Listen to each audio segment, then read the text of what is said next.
The message arrived at Earth Central Command at 300 hours. General Tom Davis was awakened from a deep sleep, his comm unit blaring with the highest priority alert. He stumbled out of bed, heart racing, and activated the holographic display. "This better be important," he mumbled, rubbing sleep from his eyes. The image that appeared before him stopped his breath. Marcus Reed, Earth's chief diplomat to the newly discovered Vorn Empire, was on his knees, surrounded by towering insectoid aliens. Their chitinous bodies gleamed under harsh lights, compound eyes reflecting the terror in Marcus's face. "They're broadcasting this across all channels, sir," said the communications officer. "It started 10 minutes ago." On screen, the largest Vorn stepped forward. Its mandibles clicked in what humans had come to understand was their formal speech pattern. "The human has dishonored the Empire by gazing directly upon His Majesty. Such disrespect can have only one punishment." General Davis grabbed his secure line. "Get me the President. Now." But it was already too late. The broadcast continued, showing Marcus struggling against his captors. "I didn't know. It was an accident. Earth means no disrespect to the Vorn Empire." The Vorn Emperor raised one of his 4 arms. Silence fell across the chamber. "Humans must learn their place in the galaxy," the Emperor's translator boomed. "This one will serve as example." Davis watched in horror as the execution proceeded. The broadcast cut off moments after, leaving only static. The room around him erupted into chaos. Officers shouted into communication devices, analysts rushed to terminals, and warning signals flashed across every screen. Davis stood frozen, having lost not just a diplomat, but an old friend from the academy. Within an hour, the president's face appeared on the main screen. Her expression was stone. "You've seen it?" she asked. "Yes, Madam President." The Vorn ambassador refuses all communication. Their fleet has withdrawn from the neutral zone. Davis took a deep breath. "They think we're weak." The president nodded slowly. "It's time, Tom. Initiate Protocol Omega." Those 3 words sent ice through his veins. For decades, humanity had maintained a peaceful face to the galaxy. Trade agreements, cultural exchanges, scientific cooperation, all carefully crafted to hide what lay beneath. "Are you certain?" Davis asked, protocol requiring him to confirm such a momentous order. "They executed 1 human," the president said, her voice steady but cold. "1 life. They believe we will accept this, perhaps protest loudly, then ultimately bow to their superior might." She leaned closer to the camera. "It's time they learned about humanity." General Davis turned to his command staff. "Protocol Omega is now active. Authorization code, Prometheus Unbound." Throughout the solar system, hidden bases stirred to life. On Mars, beneath the red dust, massive bay doors slid open. In the rings of Saturn, camouflaged shipyards powered up. Within the asteroid belt, mobile factories that had been silently building for decades activated their final assembly protocols. As dawn broke over Earth's major cities, citizens woke to the news of Marcus Reed's execution.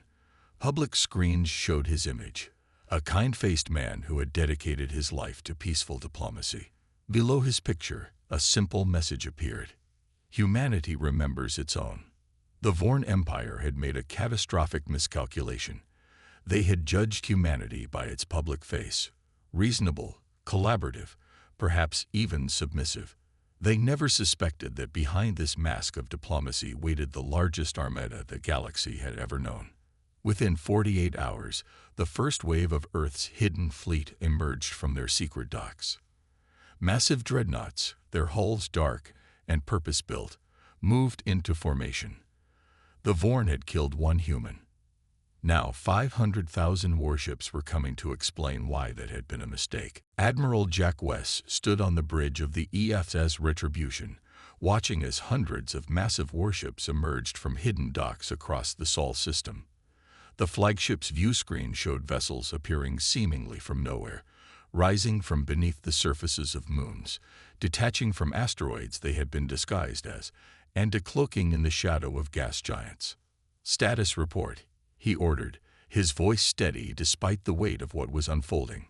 His second-in-command, Commander Lisa Hayes, checked her console. "All fleets reporting in, sir. First wave mobilization at 87% and climbing. Weapons systems green across the board."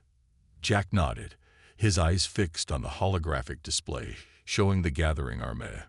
For 30 years, he had served in what the public called solar defense, a modest fleet of patrol vessels and orbital platforms. But that had been the mask, the facade that hid Earth's true military might from prying alien eyes. The real fleet, Project Dreadnought, had been building in secret since humanity's first violent contact with the Krell Scouts decades ago. That brief, bloody encounter had taught Earth's leaders a harsh lesson. The galaxy was not a friendly place. "Admiral," Lisa said, interrupting his thoughts, "we're receiving a transmission from Earth Command." General Davis's weathered face appeared on screen. "Jack, the President has approved the full battle plan. She wants to speak with you before departure." The screen shifted to show the President in her war room, surrounded by military advisors and cabinet members. "Admiral West," she began, "today we reveal what humanity has kept hidden for generations. The Vorn believe they've taught us a lesson by executing Marcus Reed. Now we will teach them one in return." Jack had known Marcus personally. They had trained together before their paths diverged. Marcus to diplomacy, Jack to the Shadow Fleet. The memory of his friend strengthened his resolve. "The first wave leaves in 6 hours, Madam President. We'll be at the edge of Vorn space within 3 days. Remember your orders, Admiral," she said. "This is not about vengeance. This is about justice and ensuring no species ever again believes they can harm humans without consequence." As the transmission ended, Jack turned to the window, watching as more ships joined the formation. Each dreadnought was a city in space, over 2 kilometers long, armed with weapons that could crack planets, and carrying squadrons of fighter craft within their armored hulls. The door to the bridge slid open, and Dr. Anna Miller, the fleet's chief science officer, entered. Her expression was grim as she handed Jack a datapad. "Final intelligence report on Vorn military capability," she said. "They're strong by galactic standards, but they have no idea what's coming." Jack scanned the report. "They have 7,000 capital ships spread across their empire. We're bringing 500,000 dreadnoughts just in the first 3 waves." "They never saw the facilities," Anna said quietly. "All those diplomatic tours of our system, all those trade delegations, we showed them exactly what we wanted them to see." Commander Hayes approached, her eyes on the tactical display. "Sir, the Vorn have begun reinforcing their border outposts. They've detected some of our advanced scouts." Jack smiled grimly. "Good. I want them to see us coming. I want them to have time to realize their mistake." Throughout the ship, crew members prepared for departure. Many had spent their entire careers training for this moment, serving on a fleet that officially didn't exist. They had lived on secret bases, unable to tell even their families what they really did. Now, finally, their purpose would be revealed. As the countdown to departure reached its final hour, Jack entered his private quarters and opened a small metal box. Inside lay a worn photograph of himself and Marcus at the Academy graduation, young and hopeful for humanity's future among the stars. "We're coming, old friend," he whispered. "And we're bringing the thunder." High Commander Kraz of the Vorn Imperial Fleet stared at the report in disbelief. His antenna twitched nervously as he read the data for the 3rd time. "This cannot be accurate," he chittered to his intelligence officer. "The humans possess a few hundred defensive vessels at most. These readings suggest thousands." The intelligence officer's compound eyes reflected the holographic display showing massive energy signatures approaching Vorn space. "The readings are verified, High Commander. Our long-range scouts have visual confirmation before they went dark. The humans have hidden their true strength from us." Across the room, another officer burst through the chamber doors. "High Commander, new data incoming from our border outposts." The main screen flickered to life, showing a sight no Vorn had ever witnessed. A wall of massive warships stretching beyond visual range, advancing in perfect formation. At their center, a vessel twice the size of the others led the charge, its hull emblazoned with the symbol of Earth. "Count and classification," Kraz demanded, his voice tight. "Impossible to determine accurately, sir. Conservative estimates place their numbers at over 200,000 capital ships in this formation alone, with more appearing behind them. These are not the patrol cruisers we've observed before. These are Dreadnoughts." Kraz's mandibles clicked rapidly, a sign of extreme stress among his kind. "Alert the Emperor, all available forces to defensive positions. Now." Admiral Jack West stood on the bridge of the EFS Retribution, watching as his fleet approached Vorn territory. Behind his flagship stretched the largest armada ever assembled, their engines burning bright against the darkness of space. "Admiral," Commander Hayes reported, "Vorn communication channels are in chaos. They're frantically calling for reinforcements." Jack nodded. "And their Emperor?" "Still refusing our transmission requests. Their official channels are broadcasting propaganda about human deception and promising swift victory against our pathetic show of force." Dr. Anna Miller approached with a tablet displaying intercepted Vorn military communications. "They're trying to put up a brave front, but their commanders are panicking. They've never seen anything like this." Jack turned to the tactical display.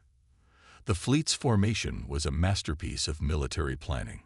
5 massive wedges of dreadnoughts arranged in a star pattern, with faster attack cruisers forming a protective screen ahead. Each ship carried enough firepower to level a city, and together they could reduce entire worlds to ash. "Begin broadcasting on all frequencies," Jack ordered. "I want every Vorn citizen, soldier, and leader to hear this message." The communications officer nodded. "Channel open, sir." Jack straightened his uniform and faced the camera. "This is Admiral Jack West of the Earth Fleet. 3 days ago, your government executed a human diplomat for an accidental breach of protocol. Your Emperor believed this would demonstrate your superiority and our weakness." He paused, letting his words sink in across thousands of Vorn receivers. "You are looking at humanity's response. 500,000 dreadnoughts, built in secret while we smiled and traded with your kind. This is not the full extent of our fleet. This is merely what we chose to send." Across Vorn space, civilians and soldiers alike watched the transmission, seeing for the first time the true face of human military might. "We demand the immediate surrender of your Emperor and those responsible for Marcus Reed's execution. You have 24 hours to comply before we cross your border. After that, we will take them by force." Jack ended the transmission and turned to his officers. "Maintain position. All weapons systems on standby." Throughout the fleet, human crews prepared for what might come. Some prayed, others wrote messages to loved ones, while many simply watched the countdown timers on their stations. In the crew quarters of the Retribution, a young technician looked at a photo of Marcus Reed displayed on the memorial wall. Beneath it was written a single phrase that had spread throughout the fleet: "One human is worth 500,000 dreadnoughts." The gathering storm of humanity's wrath hovered at the edge of Vorn space, waiting for the deadline to expire. The deadline expired with no response from the Vorn Emperor. Admiral Jack West stood resolute on the bridge of the Retribution as the final seconds ticked away. He had hoped, perhaps foolishly, that the sheer display of force would bring the Vorn to their senses. "All ships, advance to Phase 1 positions," he ordered. "Weapon systems hot. Shields at maximum." The massive human fleet began to move forward in perfect synchronization, crossing the invisible boundary into Vorn territory. Immediately, warning signals flashed across tactical displays. "Vorn defense platforms activating," Commander Hayes reported. "Their border fleet is moving to intercept, approximately 2,000 vessels." Jack nodded. "Let them fire first." He didn't have to wait long. The Vorn defense platforms launched a barrage of energy weapons, their beams streaking across space toward the human vanguard. Most dissipated harmlessly against advanced shields that the Vorn had never seen before. "Return fire," Jack ordered calmly. "Target their weapons platforms only." The response was devastating. Hundreds of human dreadnoughts fired simultaneously, their concentrated beams slicing through Vorn defenses like paper. The platforms exploded in silent bursts of light and debris, leaving nothing but scattered wreckage. "Sir," Hayes said, "we're being hailed by the Vorn fleet commander." The main screen flickered to life, showing High Commander Kraz. His chidness face was unreadable to human eyes, but his rapid antenna movements betrayed his shock. "This is outrageous." Kraz chittered through the translator. "You violate our sovereign territory and destroy Imperial property." "For what?" "One human who disrespected our Emperor." Jack stepped forward, his face like stone. "One human whose life you deemed worthless. One diplomat sent in peace whom you executed without just cause. He broke our most sacred law." Kraz insisted. "A law you never fully explained to him," Jack countered. "He made eye contact with your Emperor, not knowing it was forbidden. For this, you killed him." On tactical screens around the bridge, officers watched as the Vorn fleet spread into attack formation. "I ask you one last time," Jack said. "Surrender your Emperor and those responsible for Marcus Reed's death." Kraz's mandibles clicked rapidly.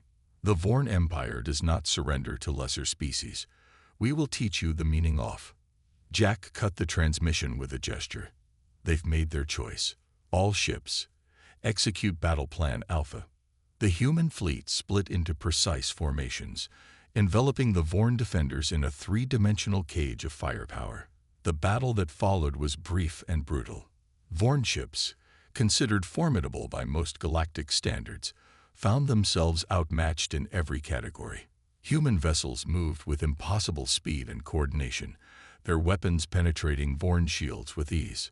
From a small observation craft at the edge of the battle, Dr. Anna Miller documented everything. This wasn't just about revenge.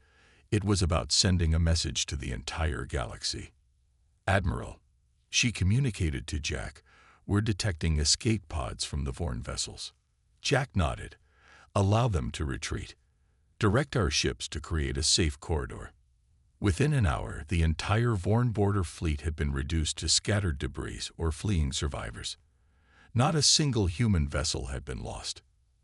As the dust settled, Jack received a priority communication from a stealth team that had infiltrated deeper into Vorn territory. "Admiral, this is Captain Lee. We've secured the border control station and accessed their central network. We have the location of every major Vorn military installation, including the Emperor's security detail rotations." Jack allowed himself a small smile. "Excellent work, Captain.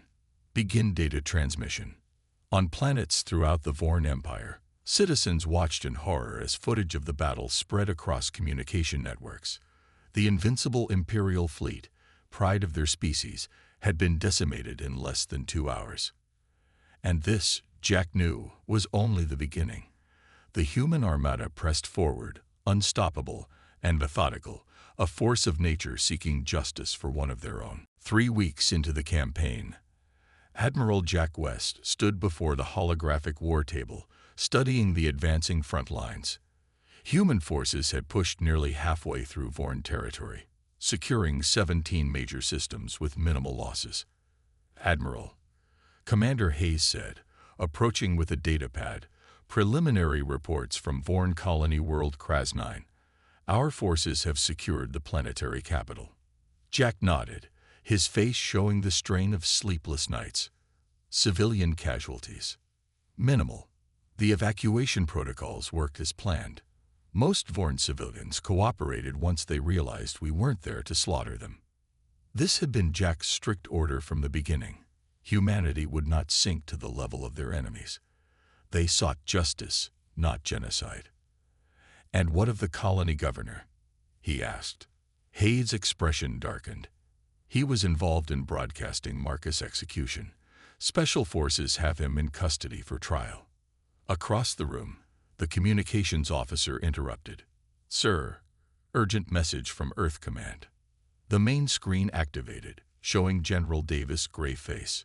Jack, we've intercepted disturbing communications.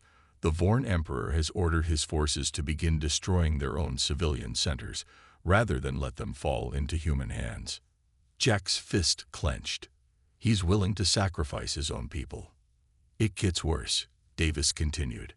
Intelligence suggests he's relocated to a fortress on their homeworld, surrounded by millions of civilian hostages. He's banking on our unwillingness to risk innocent lives. The bridge fell silent as the implications sank in. The Vorn Emperor was forcing an impossible choice: abandon the mission or become responsible for a humanitarian disaster. There's more, Davis added. Some political factions back home are questioning our approach. They're calling for a complete withdrawal. Jack shook his head. If we pull back now, Marcus died for nothing. And the next species that decides to kill a human will remember we backed down. I agreed, Davis said. But we need a new strategy. One that isolates the Emperor without endangering civilians. After the transmission ended, Jack called his senior staff to the war room. Dr. Anna Miller arrived first, bringing reports from psychological warfare divisions. Vorn society is fracturing, she explained, highlighting intercepts on her tablet. Many of their military commanders no longer believe the Emperor's propaganda about human aggression. They're seeing our restraint towards civilians, and it's causing doubt. Jack leaned over the tactical display, studying the Vorn homeworld's defenses. We need to speak directly to the Vorn people, bypass their leadership entirely. Sir, a young communications specialist interrupted. We've been analyzing their cultural broadcasts. We believe we can hijack their planetary network. For the first time in days, Jack smiled. Do it. Show them footage of how we're treating Vorn civilians in occupied territories. Show them their leaders abandoning outposts. And show them Marcus' execution alongside our response. Mercy to their people despite their Emperor's cruelty. Throughout that night, human ships maintained their blockade positions while infiltration teams worked to penetrate Vorn communication networks. In the officers' mess hall, Jack sat alone, reviewing casualty reports. The human losses were light compared to the Vorn, but each name weighed on him. A young lieutenant approached hesitantly. Sir, may I join you? Jack nodded, and the officer sat across from him. My brother served with Marcus Reed on his first diplomatic mission, the lieutenant said quietly. He told me Marcus believed the Vorn could be friends to humanity with the right understanding. Jack looked up, surprised. You think Marcus would disapprove of this war? The lieutenant considered the question carefully. I think he would approve of how you're fighting it, sir. With restraint. With purpose. The words provided a small comfort as the human fleet prepared for what would surely be the longest night of the campaign. Finding a way to justice without becoming the monsters they fought against. The Vorn homeworld hung in space like a blue-green jewel, surrounded by layers of defense stations and the remnants of what had once been the mightiest fleet in the sector. Now those defenses looked pitiful against the wall of human dreadnoughts that had formed a perfect blockade around the planet. Admiral Jack West studied the tactical display showing the Vorn capital city. Intelligence had confirmed the Emperor had retreated to an underground fortress beneath the central palace, using the surrounding civilian population as living shields. Status report on Operation Whisper, Jack ordered. Commander Hayes brought up a secure channel. Team leaders report all units in position, sir. They've infiltrated the underground network as planned. For 3 days, elite human operatives had been secretly entering the capital city, disguised and moving through maintenance tunnels and sewage systems. Unlike the thunderous approach of the main fleet, this mission required absolute stealth. And our inside contact? Jack asked. Still transmitting. The Emperor's inner circle is fracturing. Admiral Toxis of the Vorn Third Fleet has openly questioned the Emperor's strategy. This was the result of their psychological campaign. After weeks of human broadcasts showing the truth, how the Emperor had provoked this war, and now hid while his people suffered, many Vorn military leaders had begun to resist. Sir, The communications officer interrupted. "We're receiving a transmission from the palace. It's not the Emperor. It's identifying as High General X." Jack straightened his uniform. "Put it through." The screen displayed a battle-scarred Vorn officer, his exoskeleton showing signs of recent combat. "Admiral West," the Vorn general began, his translator conveying his gravelly voice. "I speak now without the Emperor's knowledge or permission." "I'm listening," Jack replied cautiously. "A coup is underway. Many of us no longer accept the Emperor's leadership. This war was caused by his arrogance and pride." Jack remained expressionless, though inside he felt a surge of hope. "What are you proposing, General?" "We can provide you with the Emperor's exact location and disable the internal security systems. In exchange, we ask for terms that will spare our civilians and what remains of our civilization." Jack had anticipated this moment. "Our quarrel was never with the Vorn people, General. We seek justice for Marcus Reed and assurance that no human will ever again be harmed for diplomatic mistakes." The agreement was made quickly. Within hours, the palace erupted in fighting as loyal Imperial guards clashed with rebel forces. Human special forces, already in position, moved swiftly through the chaos toward the Emperor's bunker. On the bridge of the Retribution, Jack and his officers watched the operation through helmet cameras of the strike team. The human soldiers moved with precision, disabling rather than killing when possible, working alongside Vorn rebels who guided them through the labyrinthine underground complex. "Contact," came the whispered report from Captain Lee, who led the strike team. "We have eyes on the target chamber. Emperor is present with approximately 12 loyalist guards, and, sir, we've identified the executioner who killed Marcus Reed." Jack leaned forward. "Remember your orders, Captain. They are to be taken alive to face justice." The strike team breached the chamber with stunning efficiency. Stun grenades disoriented the guards while precision shots from non-lethal weapons incapacitated the defenders. Within minutes, the Emperor of the mighty Vorn Empire was in restraints, along with the officials who had ordered and carried out Marcus Reed's execution. "Admiral," Captain Lee reported, his voice steady but triumphant. "Operation Whisper complete. We have secured all targets. No casualties on either side." Throughout the fleet, cheers erupted as the news spread. On the Retribution's bridge, Jack allowed himself a moment of quiet satisfaction. The war had been fought precisely as he had intended, with overwhelming force but disciplined restraint. As the Emperor was transported to the flagship under heavy guard, Jack prepared to address not just Earth, but the entire galactic community. The message would be clear. Humanity was neither weak nor cruel, but absolutely committed to protecting its own. The Vorn Empire, which had stood for centuries, had fallen in just 6 weeks. The Great Hall of Earth was filled to capacity. Representatives from every human colony and dozens of alien civilizations had gathered to witness the trial of the century. In the center of the chamber, surrounded by a transparent security field, stood the former Emperor of the Vorn, and 6 officials directly responsible for Marcus Reed's execution. Admiral Jack West sat in the front row, his dress uniform adorned with the new medals he'd received but never wanted. Beside him sat Marcus Reed's parents, their faces solemn yet dignified. The Chief Justice of Earth rose from her seat. The chamber fell silent. "We have reviewed all evidence and testimony in this case," she announced, her voice carrying throughout the hall and to billions watching across the galaxy.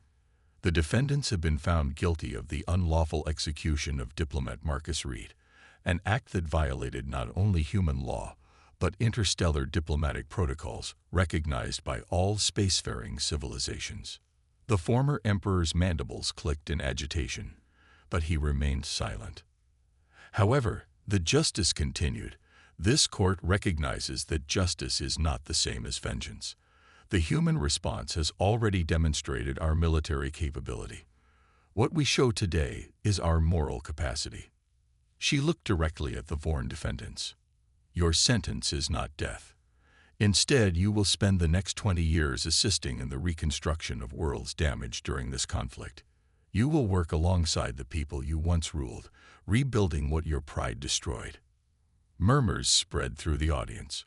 Some had expected, even hoped for, executions. Others nodded in approval. After the sentencing, Jack found himself in the memorial garden outside the hall. A new monument had been unveiled that morning. A simple statue of Marcus Reed, with his diplomatic creed inscribed below. Understanding bridges the stars. He would have approved of the sentence, said a voice behind him. Jack turned to see Dr. Anna Miller, who had documented the entire conflict from its first moments. Would he? Jack asked quietly. We brought war to an entire civilization because of what happened to him. Anna shook her head. We brought consequences to those who believed they could kill without them. There's a difference. They walked together through the garden where diplomats from newly arrived alien delegations were studying the human custom of memorial statues. The galactic landscape has changed, Anna observed. 5 new civilizations have requested diplomatic relations with Earth this week alone. Jack nodded. Fear or respect? Both, initially. But I think something else too. They watched how we fought this war, with precision, restraint toward civilians, and justice rather than revenge at its conclusion. Some find it admirable. In the weeks that followed, Jack was reassigned to oversee the transition of foreign territories into self-governing regions. The massive fleet that had demonstrated humanity's hidden strength was not dismantled, but instead openly patrolled human space, a silent reminder of what lay behind humanity's diplomatic smile. 1 year after the trial, Jack stood on the observation deck of a new station orbiting the planet where Marcus had been executed. Below, human and Vorn engineers worked side by side rebuilding the capital city. The former emperor, now dressed in simple workers' garments, could be seen consulting on a drainage system. A young Vorn approached Jack, bowing slightly in the human style. Admiral West, the youngster chittered through a translator. I am to be sent to Earth as part of the first Vorn student exchange. I wish to become a diplomat, like Marcus Reed. Jack studied the young alien carefully. Why? Because he died trying to understand us, and you fought a war that you ended with mercy. There is much for my people to learn from yours. As Jack looked out over the healing world below, he felt, for the first time since the conflict began, that something good might emerge from tragedy. Humanity had revealed its strength, but more importantly, its character. Throughout the galaxy, the message was clear. Humanity valued each life among its ranks and would bring overwhelming force to protect them. But that force would be guided by justice, not hatred. 1 human life, 500,000 dreadnoughts, and a legacy of both power and restraint that would shape galactic relations for centuries to come.